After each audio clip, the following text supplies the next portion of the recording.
Donc, comme vous pouvez voir, la présentation est enregistrée et elle sera diffusée aussi par la suite sur YouTube pour les personnes qui n'ont pas pu être présentes au moment de la séance. Donc, je vais vous partager, mon écran.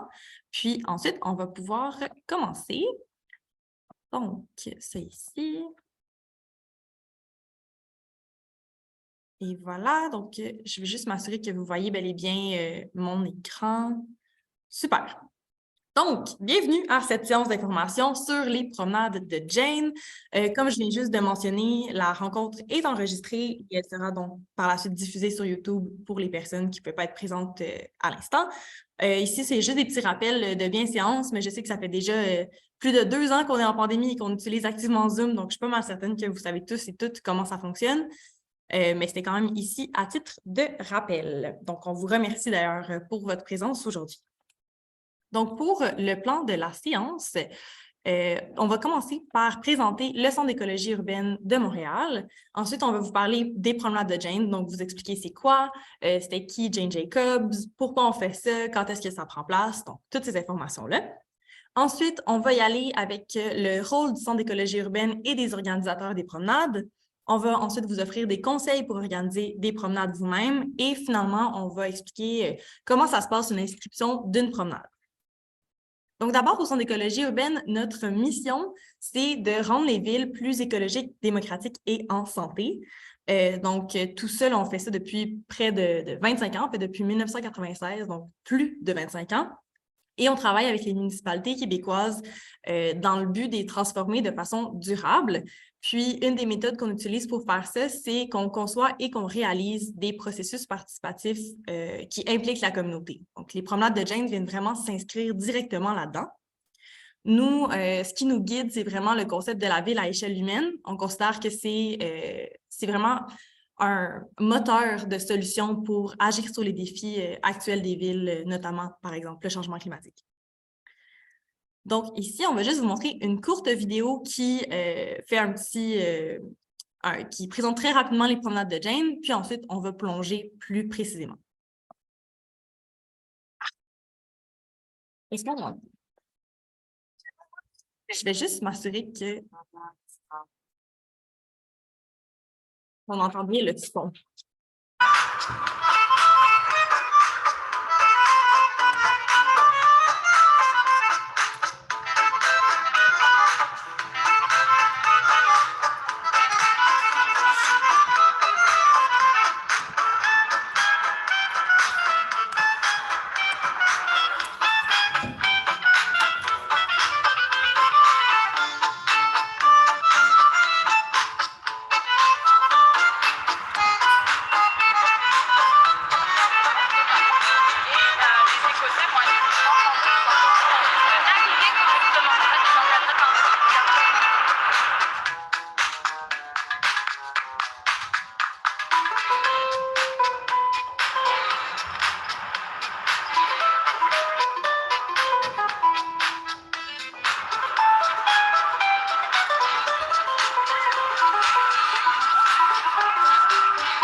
Donc, super, j'espère. Oups, j'ai fait plus, super. On va passer à la prochaine étape. Donc, je vais laisser ma collègue Laurence prendre le relais.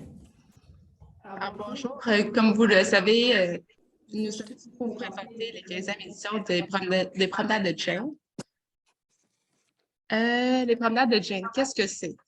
Les promenades de Jane sont des visites guidées, gratuites, animées par des citoyens passionnés par le quartier où ils vivent, travaillent ou se divertissent.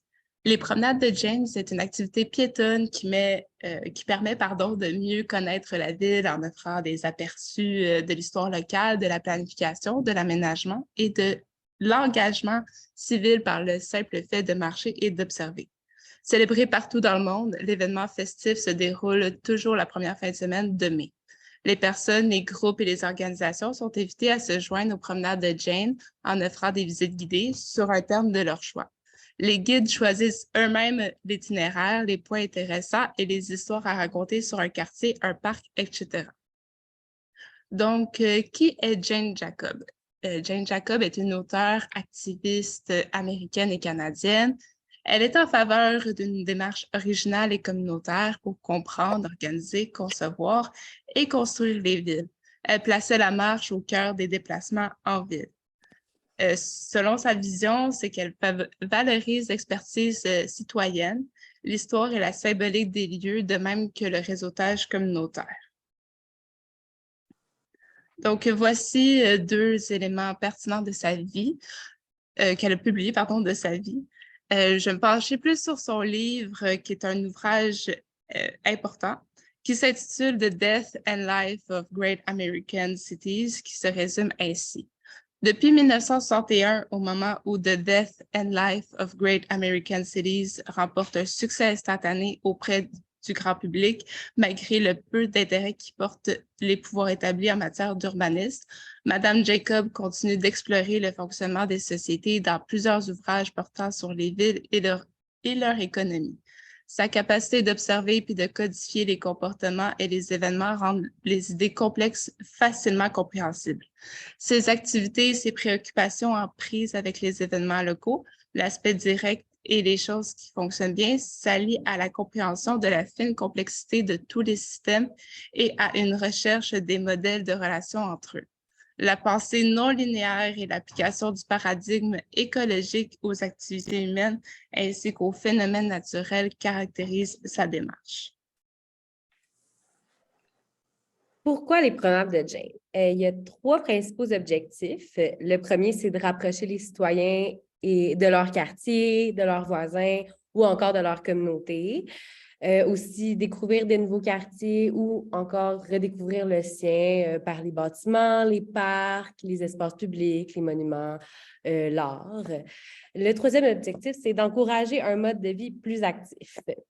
C'est un événement qui est unique et qui ne coûte rien. Ça met de l'avant le savoir citoyen. Ça se concentre aussi sur la passion des individus et les observations. Et aussi, ça participe à un développement d'un sentiment d'appartenance. Il y a eu plusieurs éditions. On est rendu à la 15e. La première édition, elle a eu lieu en 2009. Il y a eu 19 promenades, dont 400 participantes. La 11e édition, celle qui a eu le plus d'explosion, si je peux dire, il y a eu 80 promenades et environ 1500 participantes. Celle de l'année dernière, pardonnez-moi, en 2022, il y a eu 53 promenades et 1075 participantes. Donc, depuis 2009 à Montréal, il y a près de 800 promenades qui ont eu lieu, mobilisant près de 15 000 amoureux et amoureuses de Montréal. Ici, on vous présente quelques témoignages des dernières promenades qui ont eu lieu, d'organisateurs qui ont voulu témoigner un peu de leur expérience. Donc, je ne vous les lirai pas, mais ça ressemble à ça. Sinon, je laisse la parole à Julie Bélanger qui va parler un peu plus de son expérience d'organisatrice. Merci Camille, merci à l'équipe du Centre d'écologie urbaine. Écoutez, moi j'ai commencé à participer aux promenades de Jane, je pense, je ne suis pas certaine de la date, je pense que c'était il y a 9 ans, je pense. Mais en fait, puis je vous confesse que je n'étais pas une spécialiste de Jane Jacobs, là, je la connaissais de très loin. Moi, ma passion de vie, c'est le parc Jean-Drapeau, puis Expo 67, en fait. Et puis, en 2007, j'étais vraiment déprimée. C'était le 40e anniversaire d'Expo. Puis, il ne se passait rien, en fait, sur les îles. Il y a beaucoup de lieux du parc qui étaient à l'abandon. C'était vraiment triste, en fait. Puis, je me suis dit, la seule façon que les Montréalais se réapproprient l'espace, c'est qu'il faut qu'ils le marchent, il faut qu'ils le découvrent, il faut qu'ils l'expérimentent, qu'ils le voient. Puis en 2007, j'ai commencé à créer des visites du site d'Expo 67. Comme ça, un peu tout croche au début. Fait vraiment, comme on dit en bon français, avec du duct tape, là, c'était vraiment, c'était à la bonne franquette. Puis, quelques années après, il y a quelqu'un qui est venu à une de mes visites et qui était vraiment fâché. La maman n'était vraiment pas contente, puis elle m'a lancé ça dans la face, là, vraiment, elle m'a dit « Franchement, c'est inacceptable que vous ne participiez pas aux promenades de Jane. C'est inacceptable. » Donc là, bon, j'ai eu l'air un petit peu perdue, puis j'ai fait mes recherches, comme on dit, puis effectivement, j'ai découvert les promenades de Jane, j'ai vu qu'il y en avait à Montréal, et puis donc, l'année suivante, je me suis inscrite, et puis depuis ce temps-là, je participe. C'est vraiment une expérience extraordinaire, puis je vous recommande tous et toutes d'y participer. C'est quelque chose qui va enrichir votre vie. Puis non seulement ça va enrichir votre vie, mais ça va aussi enrichir la vie des gens qui participent à vos promenades respectives, mais c'est vraiment quelque chose qui est important. Puis c'est aussi un geste important, c'est-à-dire on doit, comme citoyen, comme citoyenne, se réapproprier notre milieu de vie. Et puis, les meilleures personnes pour connaître les milieux de vie dans lesquels on habite, c'est nous, en fait. C'est les citoyens, les citoyennes de ces milieux de vie-là. C'est pas les promoteurs, c'est pas quelqu'un qui fait des belles présentations pour toutes sortes de projets. Les experts puis les spécialistes, dans le fond, c'est vous. Donc, c'est important comme geste de participer aux promenades de Jane puis de se réapproprier ça. Là, ben, j'ai essayé de résumer puis de me ramasser un petit peu, là, puis d'avoir une couple de conseils que je peux partager avec vous. Puis le premier, il est vraiment simple, en fait, mais je pense que ça mérite d'être dit. C'est de partager votre passion.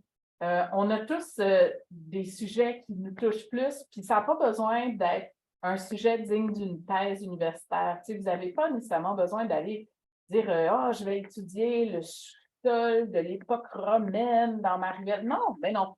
Ça peut être des trucs super simples. Ça peut être votre ruelle, ça peut être les murales, ça peut être un héritage particulier. Mon cas, à moi, c'est Expo 67, qui est comme une obsession de vie dans mon cas, mais allez-y, partagez votre passion, peu importe ce que c'est.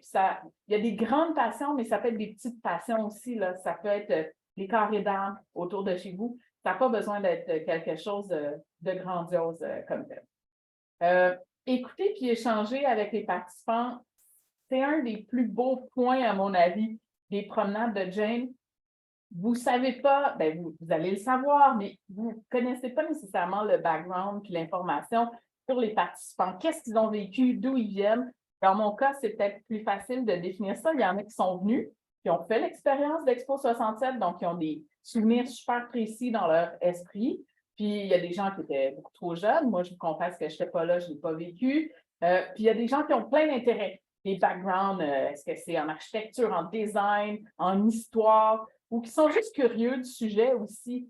Un des trucs qui est tellement enrichissant dans les promenades de Jane, en fait, c'est de parler avec les participants puis les entendre. Tu sais, c'est quoi leur lien avec votre promenade? Est-ce qu'ils ont grandi ici? Est-ce qu'ils ont... Ou peut-être qu'ils viennent de débarquer puis c'est la première fois qu'ils vont là où vous les amenez aussi. Donc, toute sorte de background, ça devient vraiment intéressant. Par contre, je vous dis ça, mais une des choses qui est importante, puis on touche au prochain, prévoir l'essentiel, mais il faut garder le contrôle de la promenade. C'est votre promenade, c'est à vous, c'est vous le chef d'orchestre de cette promenade-là. Donc, c'est important quand même ça ne devient pas comme un café à 25. Là. Ça, c'est cool. Vous pourrez aller prendre un café après, mais le temps de la promenade, il faut quand même que vous ayez une certaine structure puis quelque chose que vous voulez présenter puis illustrer auprès de vos participants. Mais l'essentiel, le fameux triple T, c'est-à-dire, c'est sûr qu'il y a quelqu'un dans votre groupe qui va vouloir aller aux toilettes. Des fois, c'est plus simple. Si vous faites ça, par exemple, sur une rue commerciale, ben, les chances que la personne pourra rentrer dans un restaurant, puis ce n'est pas un enjeu. Mais il faut quand même prévoir. Bon, OK, je fais une promenade. On a-tu une toilette sur le chemin ou y a-tu un plan, mettons, s'il y a une urgence? Un toit, parce que les promenades de Jane se déroulent peu importe le climat. Donc, on touche du bois. Moi, j'ai eu, je pense, juste 1 an ou 2 de pluie, mais ça se peut qu'il pleuve. Puis ça se peut qu'il y ait juste une petite pluie, puis dans ce cas-là, c'est pas grave, mais ça se peut que ça soit la flotte. Mais faites-la quand même, je vous le dis, parce que vous allez avoir du plaisir, c'est vraiment cool. Puis les gens qui vont venir, il y en a qui ne viendront pas, je vous confesse, mais les gens qui vont venir, ils vont être vraiment intéressés. Ça va être vraiment cool. Mais c'est quand même intéressant de prévoir un toit. Puis par toit, des fois, ça peut être dans un parc ou juste un arbre. Question de se protéger s'il fait 30 degrés. On ne se le souhaite pas en mai, ça serait mauvais signe, mais s'il fait très chaud, très soleil, ça peut être intéressant d'avoir comme des zones d'ombre, des fois, ou comme ça, un toit pour se protéger un peu de la pluie si jamais on tombe sur une journée de pluie, mais je vous le dis, il ne pleuvra pas, je le sens. Et puis, le temps aussi, parce que vous allez changer avec les participants, puis que c'est le fun, c'est enrichissant ces échanges-là. Planifiez votre temps, là, puis ajoutez-en un peu. T'sais, des fois, on se dit, ah ouais, moi j'en ai à peu près pour 1h30, ça va super bien, c'est parfait, mais c'est sûr que vous allez avoir des questions, puis vous allez vouloir échanger avec les participants. Ça va prendre un peu plus de temps. C'est pas grave non plus, hein, puis je veux dire, c'est pas une job de pompier là, qu'on fait, donc même si votre visite ou votre promenade de Jane est prévue pour 1h30, puis que vous dépassez un peu, c'est pas grave. Puis, il y a peut-être des gens qui partiront avant la toute fin parce qu'ils ont d'autres choses à faire, mais c'est tout à fait correct, là. C'est pas l'école, il n'y a pas de cloche qui va sonner à la fin de votre promenade. Fait que vivez ça, puis prenez le temps, puis lâchez-vous là-dedans, tu sais. Puis mon dernier point, évidemment, ben c'est ça, c'est d'avoir du plaisir, puis de lâcher prise. Puis je trouve qu'on est, dans nos sociétés, pas très bon des fois à lâcher prise. Tu sais, on veut être vraiment bon, on veut performer, mais je vous le dis, c'est pas une performance, les promenades de Jane, c'est vraiment une expérience humaine qui va vous enrichir, vous, puis qui va enrichir les gens. Donc, c'est pas grave, ça n'a pas besoin d'être un cours universitaire. En fait, il ne faut pas que ce soit un cours universitaire, ça va être plate même pour vous. Donc, ayez du plaisir, lâchez prise, puis une des choses que j'ai appris avec mes participations, c'est que le niveau d'engagement puis les réactions de chaque humain sont différentes. Fait que vous allez avoir des gens dans votre groupe qui vont être vraiment extravertis, super méga enthousiasme, puis vous allez en avoir qui vont peut-être être plus introvertis, puis vous allez peut-être avoir un peu plus de misère à connecter. Vous allez vous dire, je ne suis pas sûre qu'ils aiment ça, ils n'ont pas l'air de sourire, mais ça se peut aussi qu'ils adorent ça quand même. Donc, pas besoin de vous mettre la pression de performance ou quoi que ce soit. Allez-y avec un sujet qui vous tient à cœur, que vous aimez, puis partagez l'information que vous avez. Puis, si vous avez du support visuel, c'est super. Les gens adorent ça. Là. Ça, c'est une grande confession. Là. Les photos historiques, là, moi, je n'ai pas encore dans ma vie rencontré quelqu'un qui n'aime pas ça, voir des photos historiques. Là. Fait que des fois, ça vaut la peine d'imprimer quelques pages puis de partager ça avec vos participants. Mais profitez-en, vivez ça à fond. C'est pas un truc compliqué à organiser une promenade de Jane. C'est facile. Puis en plus, la fabuleuse équipe en place va vous aider si vous avez des questions ou quoi que ce soit. Fait que allez-y. Puis je sais que c'est comme plate à dire parce que je vais être pris dans mes propres promenades, mais j'ai vraiment hâte de lire les descriptions de vos promenades et de voir qu'est-ce que vous allez faire comme promenade. Puis j'aimerais vraiment ça, peut-être aller en faire une course. Voilà. Merci beaucoup, Julie. Donc, pour vrai, on apprécie vraiment ton témoignage. Je pense que ça a beaucoup, ça éclaire vraiment d'entendre quelqu'un qui l'a fait, qui l'a vécu à plusieurs reprises. Et donc, je vais passer la parole à mes collègues pour la suite. Oui, donc moi, je vais vous présenter les rôles un petit peu pour l'organisation des promenades avant, pendant et après. Donc, avant la promenade, du côté des organisateurs et des organisatrices, il va falloir déterminer un itinéraire et du contenu pour l'animation, remplir le formulaire pour ajouter une promenade à la programmation et enfin promouvoir la promenade et l'événement dans son ensemble dans votre réseau en utilisant le matériel qui est fourni par le SUM. Du côté du SUM, il y aura un soutien vis-à-vis des organisateurs dans la préparation des marches. Le SUM mettra la programmation en ligne et fera la promotion de l'événement sur les canaux et ses réseaux sociaux. Pendant la promenade, les organisateurs et les organisatrices auront pour responsabilité de présenter l'événement dans son ensemble, mentionner le partenariat entre le SUM et les organisateurs, présenter brièvement Jane Jacobs, respecter l'heure, le lieu, le rendez-vous et la durée de la marche, puis prendre des photos ou mandater quelqu'un pour le faire. Du côté du SUM, le SUM prendra des photos de certaines promenades, animera les réseaux sociaux, puis pourra encourager les gens à participer à des promenades à travers la ville. Et enfin, après la promenade, les organisateurs ou organisatrices pourront remplir le questionnaire d'évaluation de l'activité et envoyer les meilleures photos au SUM, puis le SUM prendra en charge la diffusion des photos, des vidéos et des faits saillants de l'événement. Ensuite, il y a une petite vidéo de Dimitrios qui présente son quartier Milton Park. Donc, on va vous envoyer après le PowerPoint avec tous les liens des vidéos, donc vous pourrez la regarder de votre côté. Puis, je laisse la parole à Mireille. Moi, pour ma part, je vais vous présenter en fait 6 conseils pour l'organisation d'une marche.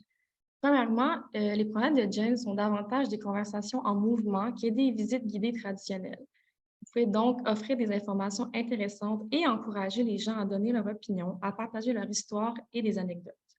Donc, c'est important d'utiliser l'espace qui vous entoure afin de vous inspirer. Vous pouvez alors établir une ambiance amicale et si le groupe est restreint, vous pouvez commencer par une brève présentation de chacun des participants. Deuxième conseil, c'est important évidemment de planifier un itinéraire. Vous pouvez photocopier une carte du quartier qui est ciblée et la distribuer à tous les participants. Pensez aux histoires, aux lieux et aux personnes dont vous voulez parler et tracer votre itinéraire en conséquence de ça. Nous, on suggère à peu près 6 à 10 arrêts pour une promenade d'environ 1h30. J'ai ici quelques exemples de questions de départ qui peuvent vous aider à planifier votre marche. Par exemple, quels sont les endroits dont vous êtes le plus fier? Quels sont les espaces verts les plus importants? Y a-t-il un enjeu important sur lequel les gens devraient se pencher dans votre quartier? Et y a-t-il des lieux historiques importants?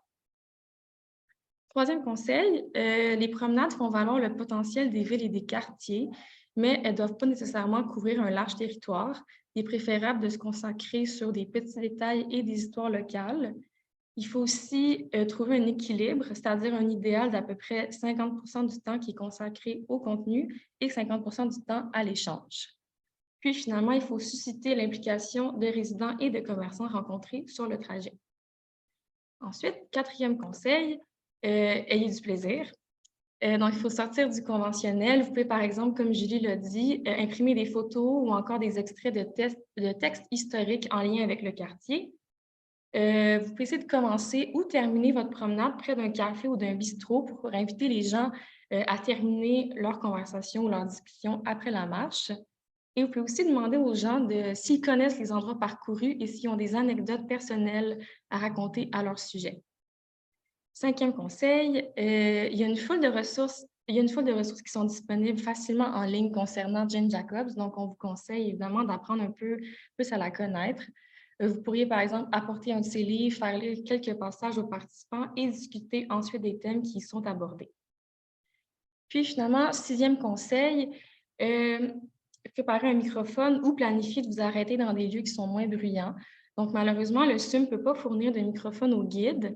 Donc, pour les groupes qui sont supérieurs à 30, on vous conseille évidemment d'en apporter un microphone ou sinon, si vous n'en avez pas, de juste vous assurer d'être face aux gens quand vous expliquez les informations et de faire une espèce de groupe compact pour éviter qu'il y ait trop de bruit autour.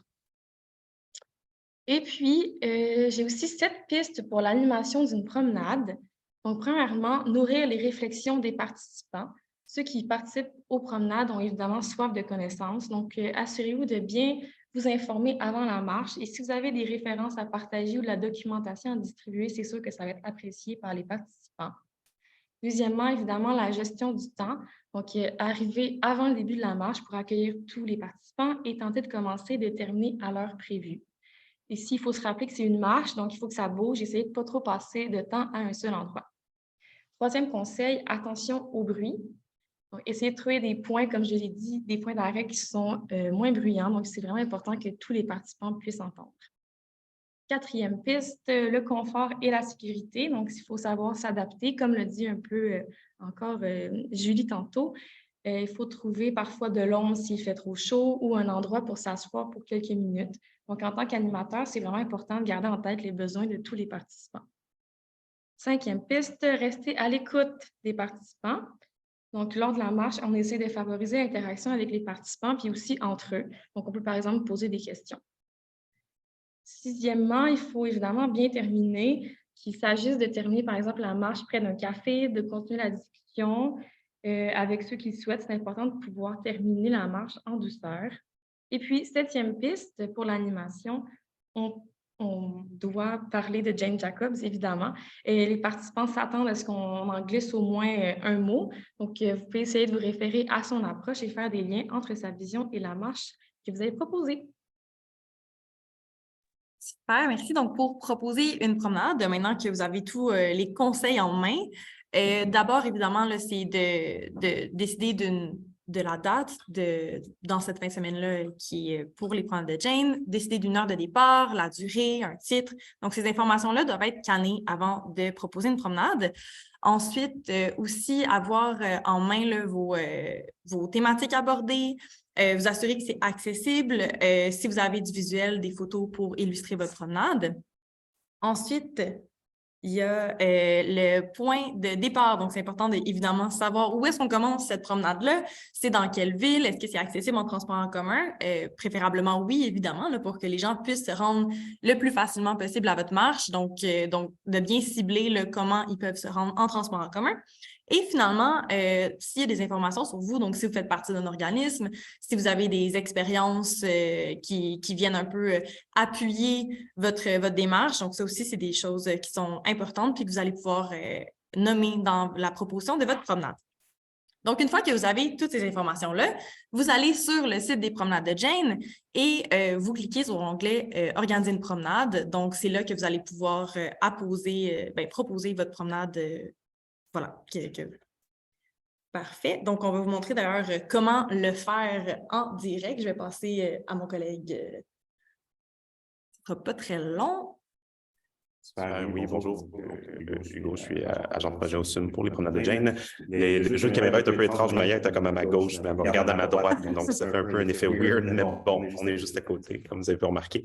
Donc, je vais vous montrer rapidement comment créer une promenade sur le site web. Vous allez voir, c'est assez facile. La procédure est la même que vous soyez un individu, soyez quelqu'un d'individuel qui veut créer une promenade ou tout simplement si vous travaillez pour une organisation. Donc, c'est vraiment la même procédure dans les deux cas.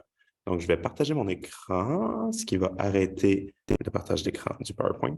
Donc, voilà. Donc, quand vous allez sur le site web, ici, est-ce que tout le monde voit bien mon écran? Oui. Super. Parfait. Donc, quand vous arrivez sur le site web des promenades de Jane, donc promenadesdejane.com, tout simplement, vous cliquez sur le beau bouton sur la page d'accueil qui dit « Créer une promenade ». Et lorsque vous arrivez sur la page « Créer une promenade », ici, vous avez quelques conseils de base. Donc, ça reprend ce qu'on vous a dit dans la présentation. Vous allez aller voir un aide-mémoire. On a aussi des conseils d'animation qui sont disponibles. On va avoir des outils promotionnels aussi pour vous aider à promouvoir votre promenade auprès de votre réseau.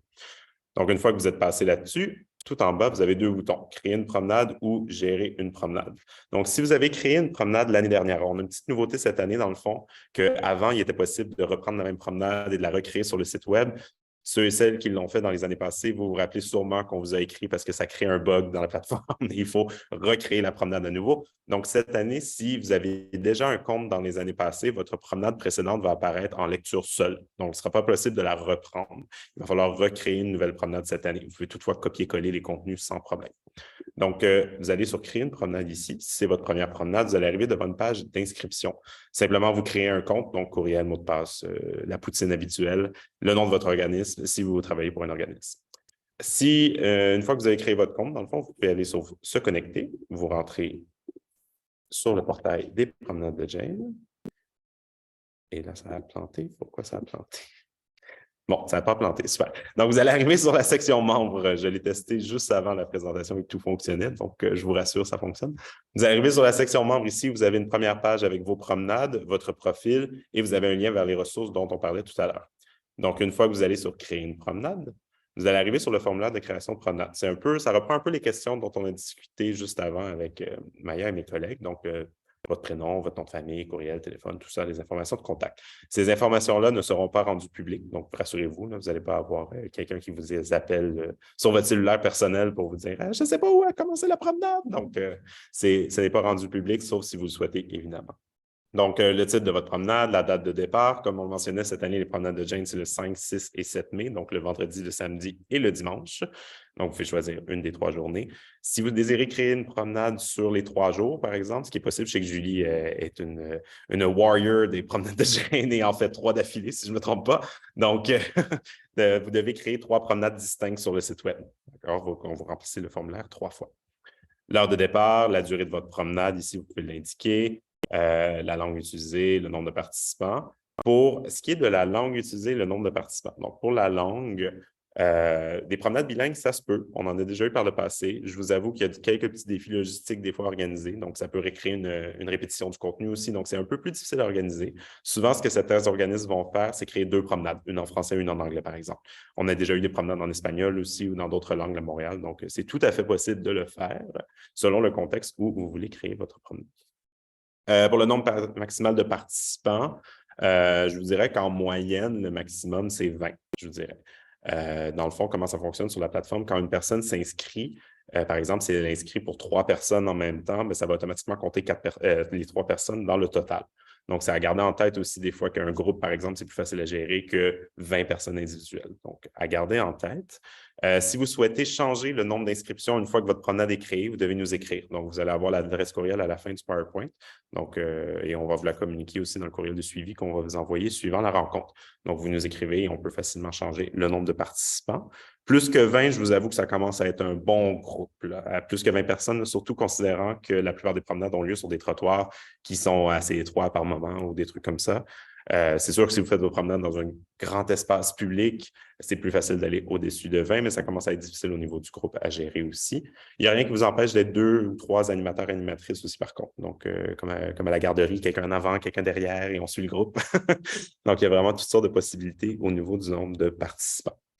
Vous pouvez ajouter une photo du quartier. Souvent, ça aide facilement, une photo de l'endroit ou d'un bâtiment spécifique dont vous allez discuter durant votre promenade. Une petite description. Vous choisissez les thèmes de votre promenade, l'accessibilité aussi, voir un peu comment vous voulez gérer tout ça. Le lieu de départ, vous indiquez l'adresse, la ville et le code postal, l'arrondissement ou la ville dans laquelle vous êtes, accès en transport en commun. Est-ce que la promenade est organisée par un organisme? Et si oui, vous précisez les informations de contact de l'organisme. Donc, ça, il n'y a pas de problème à ce niveau-là. Donc, voilà, une fois que vous cliquez sur « Soumettre », dans le fond, nous, de notre côté, on va recevoir la promenade, on va la valider, on va s'assurer que tout est beau, tout au niveau des informations. Est-ce qu'il y a des éléments de précision à ajouter? On va peut-être vous écrire, vous dire « Ah, avez-vous pensé à cette possibilité-là? » Puis, une fois que c'est fait, dans le fond, la promenade va être rendue visible sur le site web. Ça, c'est une nouveauté de cette année, à partir du 3 avril. Donc, au lieu d'ouvrir la promenade aux inscriptions dès le début, dès que vous la créez, on va ouvrir les inscriptions en même temps le 3 avril parce que l'année dernière, on a eu des gens très enthousiastes qui se sont inscrits très rapidement, ce qui a fait en sorte qu'à la mi-mars, en fait, il y avait des promenades qui étaient déjà complètes. Donc, ce qu'on préfère faire, c'est donner vraiment les promenades à tout le monde en même temps. Tout le monde s'inscrit, premier arrivé, premier servi. Ce sera plus simple comme ça et plus équitable pour tout le monde. Donc, on va refaire une petite campagne de diffusion aussi de notre côté pour signaler que les inscriptions sont ouvertes à partir du mois d'avril. Donc, aussi pour les outils, comme on disait tout à l'heure sur le site web, si vous allez dans la section ressources, vous allez voir tous les outils dont on discutait tout à l'heure. Donc, voilà, je repasse la parole à Maya, si je ne me trompe pas. Effectivement, merci. Donc, juste pour faire le pont, là, comme mon collègue Hugo disait, il y a la section ressources qui va vous amener aux outils qu'on vous a présentés plus tôt, donc les conseils d'organisation, les trucs d'animation, un an de mémoire, puis aussi les logos là, pour si vous voulez faire du visuel avec tout ça. Oui, donc si tout ça, ça vous intéresse énormément, bien, on vous invite à venir participer à un de nos ateliers qui est totalement gratuit. Dans le fond, on va pouvoir plus vous présenter en détail c'est quoi les promenades de James, des ateliers interactifs pour faire émerger un peu avec vos membres la nature de votre promenade. Aussi, on offre des conseils d'organisation et d'animation. Donc, ça nous ferait vraiment plaisir de vous voir en grand nombre à nos ateliers. On vous laisse le lien aussi pour vous inscrire. On va vous le partager à la fin de la présentation. Dans le fond, c'est ça comme juste un petit élément de précision. Il faut vraiment voir ces ateliers-là si vous avez un organisme comme un workshop un peu. On fait ça sur l'heure du dîner ensemble, on réfléchit, OK, quelle thématique pourrait être intéressante, quels sont les enjeux que vous voulez discuter dans votre quartier aussi. On en a moins abordé un peu dans la séance d'information, mais les promenades de Jane aussi, c'est une opportunité incroyable pour soulever quand il y a peut-être des petits enjeux dans le quartier qu'on souhaiterait discuter avec la communauté. C'est sûr que quand on fait notre promo, nous, on est comme, oui, c'est beau les quartiers, il y a de l'histoire, il y a des belles affaires à raconter.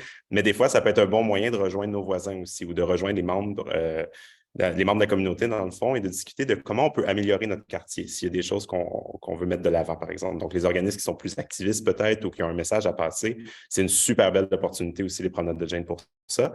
Et dans le fond, pour préciser, Mireille, Camille, Laurence et Maria, qui sont ici avec nous aujourd'hui, en fait, font un stage, sont des stagiaires de l'UQAM en travail social. Et ce serait avec elles, dans le fond, que vous feriez cette activité-là, cet atelier, pour organiser votre promenade. Donc, c'est vraiment gratuit, c'est 1 heure sur l'heure du dîner, quand vous voulez, les mercredis. Donc, on est très ouvert à tout ça. Donc, n'hésitez pas à nous écrire, vraiment, ça va nous faire plaisir de faire cet atelier-là avec vous. Voilà. Et donc, en fait, cette année, comme on a mentionné plus tôt, c'est la 15e des promenades de Jane. Et pour la 15e, on a décidé de faire une campagne de dons. Donc, cette campagne-là, c'est pour soutenir l'organisation des promenades. Puis, il n'y a pas de minimum ou de maximum pour les dons. C'est vraiment comme vous le sentez. Donc, c'est une activité que vous aimez, qui vous tient à cœur. Bien, nous, on vous encourage à nous aider, en fait, à travers cette campagne-là. Donc, voilà, pour nous, c'était pas mal ça. On vous remercie grandement d'avoir été présents et on en viendrait en fait à la période de questions. Donc, si vous avez des questions, on vous écoute. Juste avant qu'on se lance dans la période de questions, juste pour préciser, dans le fond, l'objectif de la campagne de dons, c'est que le SUM qui organise les promenades de Jane n'a pas de financement à la mission. Donc, on est un organisme qui fait ça bénévolement à chaque année. Donc, les dons, c'est ce qui vient nous donner un petit coup de pouce, dans le fond, pour les ressources et essayer de rejoindre encore plus de quartiers à Montréal. Notre objectif cette année, on ne l'a pas mis dans la présentation, mais on essaie d'avoir au moins une promenade dans chaque arrondissement de Montréal. L'année passée, on en a eu 14, je crois. Mais là, on essaie de rejoindre vraiment chaque arrondissement et ville de Montréal.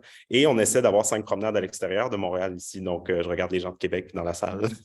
Donc, c'est votre opportunité cette année. Si vous souhaitez organiser une promenade, ce serait vraiment super. Donc, voilà. Donc, pour la période de questions, ça va être soit Maya, soit moi qui va répondre. Si vous avez des questions pour Julie, on n'en a pas parlé avant, mais si jamais il y a des gens qui veulent te poser des questions, ça te va. Donc, voilà. On va y aller avec la main levée. Je vois, Diane, vous avez déjà une question. Oui, bonjour. Alors, je suis bien excitée à l'idée de participer à ces activités-là. J'ai une petite question au niveau de l'organisation. Vous avez dit que les gens s'inscrivent sur votre site et que l'année dernière, vous aviez des gens vous aviez des visites qui étaient déjà comblées rapidement.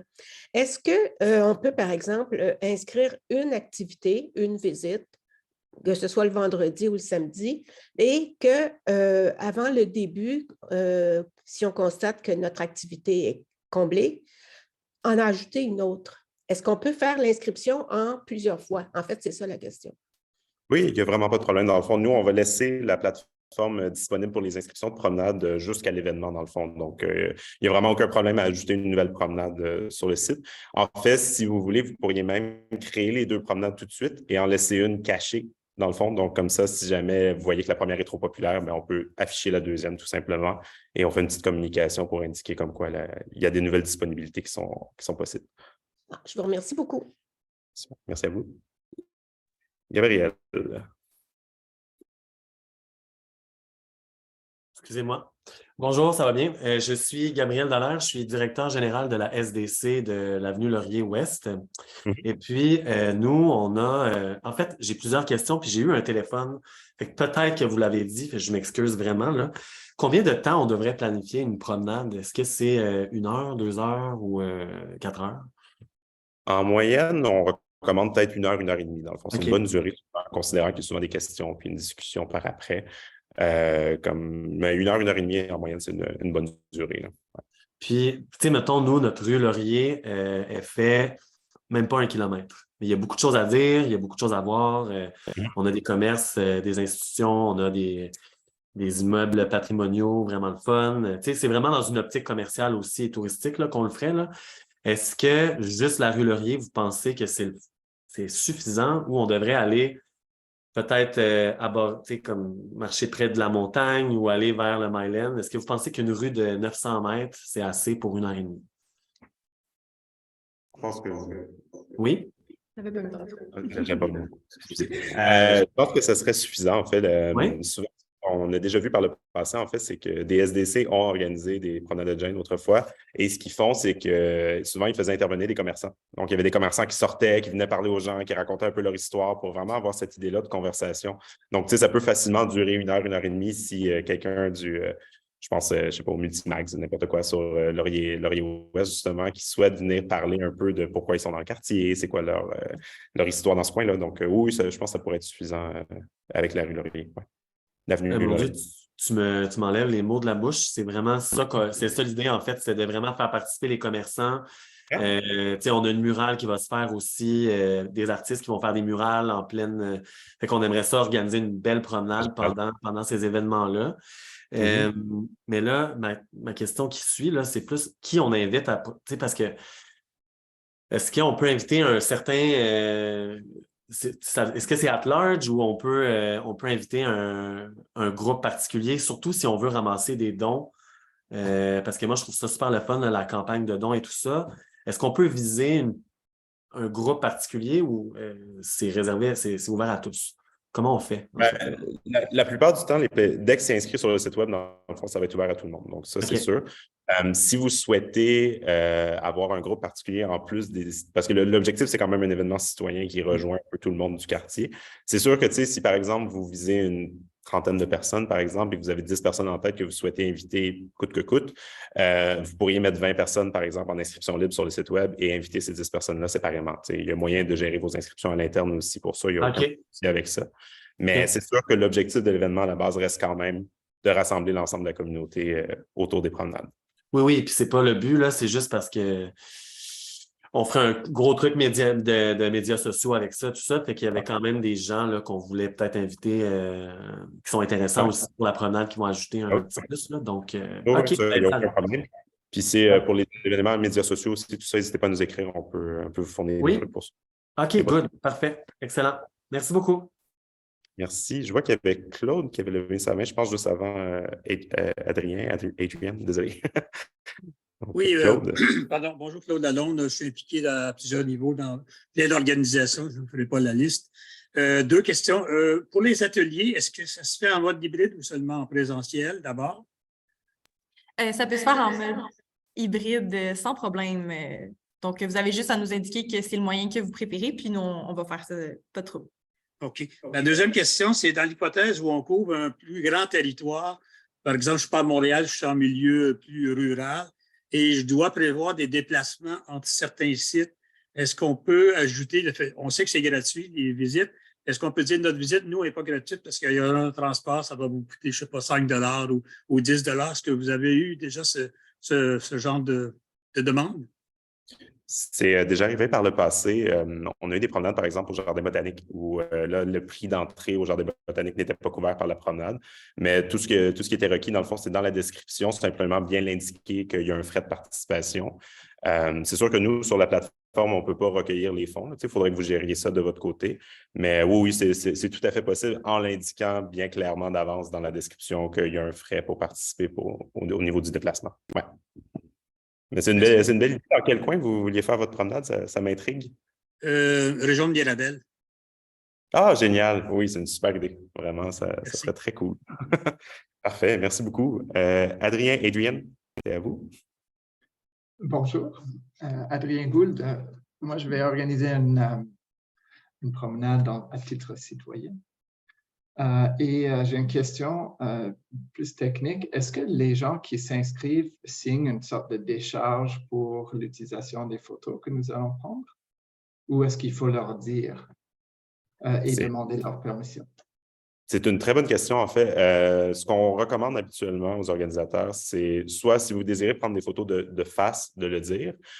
Sinon, le meilleur conseil qu'on peut donner, c'est prendre des photos de dos. En fait, souvent, c'est plus facile de prendre le groupe de dos, donc comme ça, on ne voit pas les visages et dans ces cas-là, c'est correct, mais l'indiquer au début de la promenade, c'est toujours une bonne idée. En fait, vous me faites penser que ce serait peut-être intéressant qu'on indique sur le site web qu'en s'inscrivant aux promenades, il y a possibilité que des photos soient prises de la promenade. Je pense que ce serait une bonne idée de l'indiquer.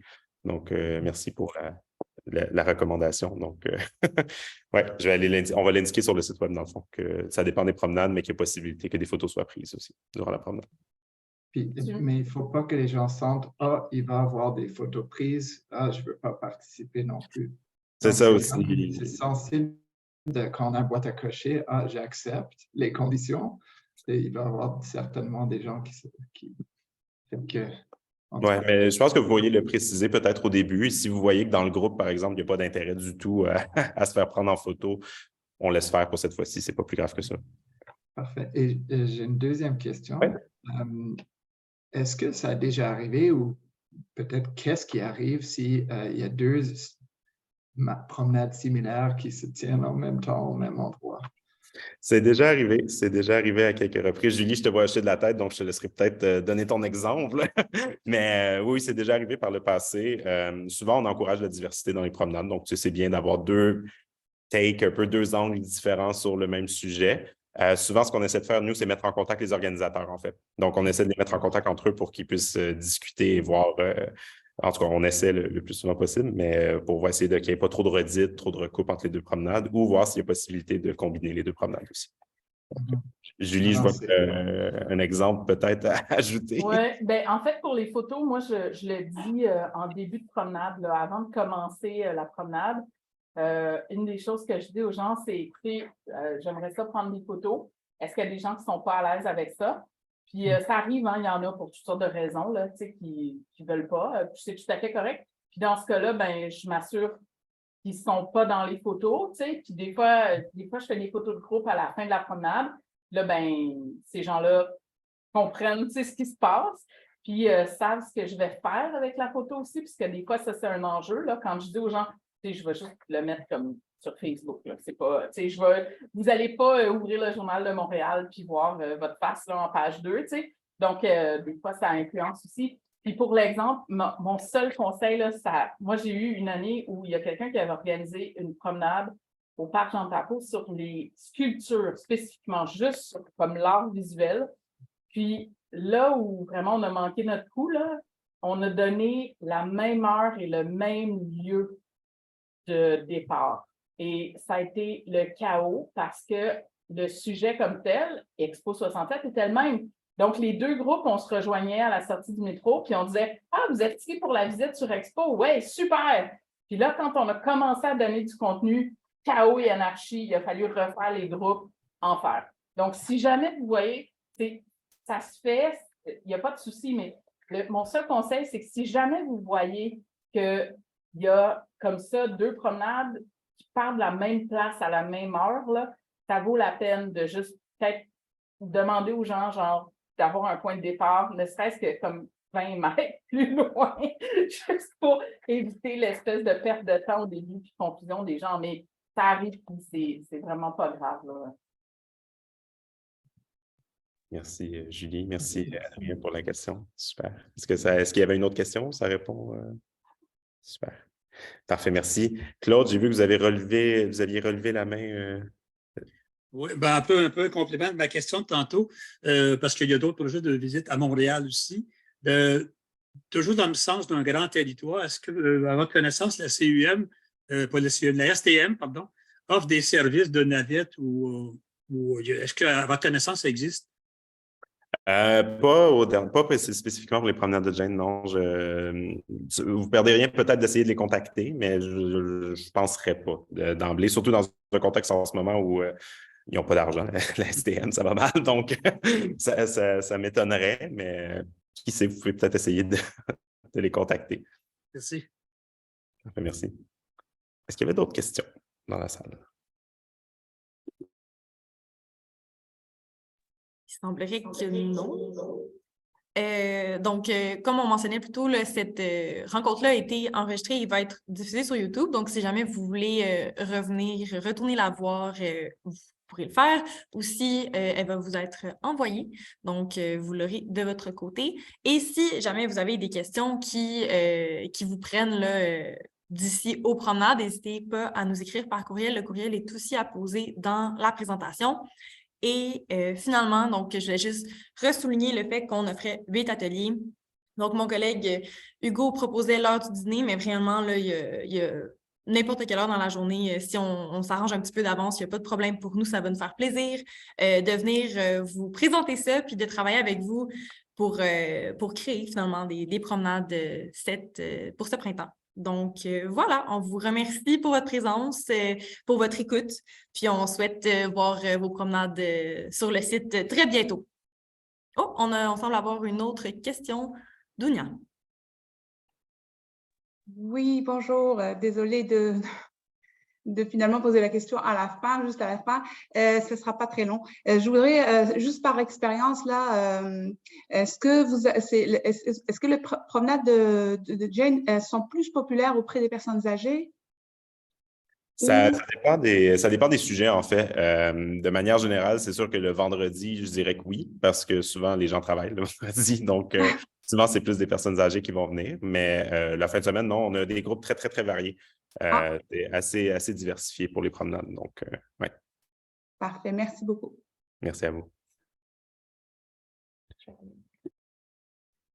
Parfait, donc merci encore. Puis c'est ça. N'hésitez pas à nous contacter d'ici la première fin de semaine de mai si vous avez des questions ou si vous avez besoin d'aide avec quoi que ce soit. Puis on vous souhaite un bel après-midi. Merci beaucoup. Au revoir.